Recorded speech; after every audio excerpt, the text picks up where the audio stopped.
বন্ধুরা, ধাঁধাটিতে আপনারা দুটি ছেলেকে ঘরের মধ্যে দাঁড়িয়ে থাকতে দেখতে পাচ্ছেন। ছেলে দুটি সোনাদানা পাহারা দিচ্ছে। এবার এখানে আপনাকে আপনার ডিজিটাল বুদ্ধি খাটিয়ে বলতে হবে ছেলে দুটির মধ্যে কে চোর, আর তার জন্য আপনারা সময় পাবেন 5 সেকেন্ড। আপনার সময় শুরু হচ্ছে এখন।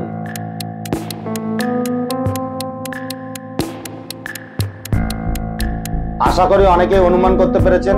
যারা অনুমান করতে পেরেছেন তারা কমেন্ট করে জানান। বাকিরা ধারাটিকে শেষ পর্যন্ত দেখুন। আমাদের চ্যানেলটি সাবস্ক্রাইব করে আমাদের সঙ্গে থাকুন। ভালো করে লক্ষ্য করে দেখুন। 1 নম্বর ছেলেটি চোর, কারণ সে সোনাদানা চুরি করে পকেটে রাখবার সময় কিছু সোনাদানা তার পায়ের পাশে পড়ে গেছে। এবার এই ঝুড়িটির মধ্যে প্রথমে পেয়ারা, তারপরে বেদানা এবং শেষে এই পেঁপেটিকে রাখলাম। তারপরে ঝুড়িগুলি ঘুরতে লাগলো। এখন আপনার কাজ হলো ঝুড়িগুলির উপরে নজর রাখা, যেমন এই ডাক্তারটি রেখেছেন। এবার আপনি ভেবে বলুন তো কোন ঝুড়িটির মধ্যে ফলগুলি আছে। আপনার সময় শুরু হচ্ছে এখন।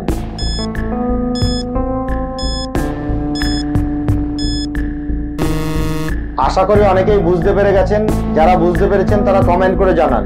বাকিরা ধাঁধাটিকে শেষ পর্যন্ত দেখুন। আমাদের চ্যানেলটি সাবস্ক্রাইব করে আমাদের সঙ্গে থাকুন। ধাঁধাটিকে শুরু থেকে চালিয়ে ভালো করে লক্ষ্য করে দেখুন কোন ঝুড়িটির মধ্যে ফলগুলি আছে। বুঝতে পারলে কমেন্ট করে জানান।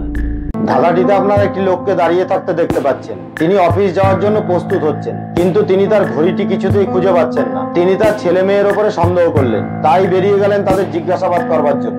জিজ্ঞাসাবাদের সময় মেয়েটি বলল সে তার ঘরে ঢোকেনি, তাই সে ঘড়ির ব্যাপারে কিছুই জানে না। আর এই ছেলেটি বলল সে ড্রয়ার থেকে কোনো ঘড়ি নেয়নি। লোকটি সাথে সাথেই বুঝতে পেরে গেলেন কে ঘড়িটি নিয়েছে। এবার আপনি কি আপনার ডিজিটাল বুদ্ধি খাটিয়ে বলতে পারবেন এ ও বি এর মধ্যে কে ঘড়িটি নিয়েছে? আপনার সময় শুরু হচ্ছে এখন।